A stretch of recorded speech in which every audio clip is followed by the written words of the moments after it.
Gerbang logika. Gerbang logika adalah piranti keadaan, yaitu mempunyai keluaran dua keadaan, yaitu keluaran 0 rendah atau 1 tinggi.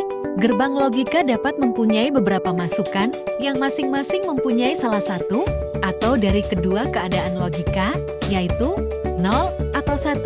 Gerbang logika dapat digunakan untuk melakukan fungsi-fungsi khusus, misal AND, OR and OR not OR, NAD and not AND, NAT, XOR atau X and OR Ibrahim, tahun 1996.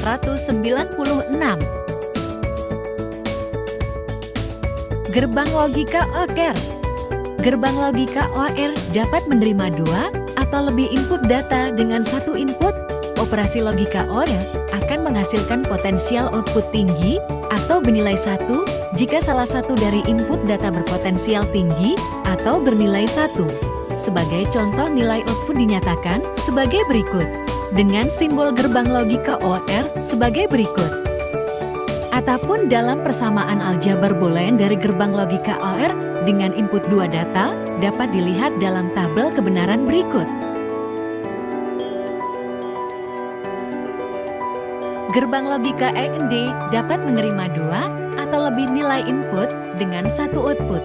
Nilai output TROE akan dihasilkan jika kedua nilai input bernilai TROE. Sebagai contoh, terdapat nilai input A dan B. Nilai keluaran output X dapat dinyatakan dalam rumus sebagai berikut, dengan simbol gerbang logika AND sebagai berikut. Atau dapat dilihat dari persamaan aljabar boolean terhadap gerbang logika AND dengan input 2 data pada tabel berikut.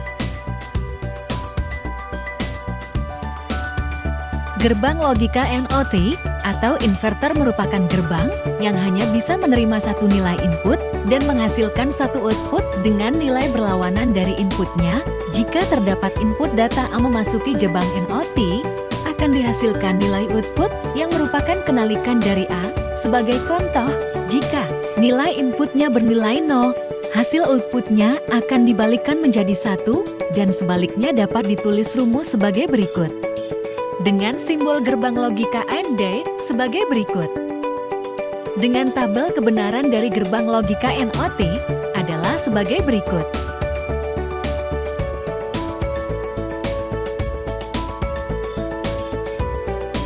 Terima kasih sudah menonton.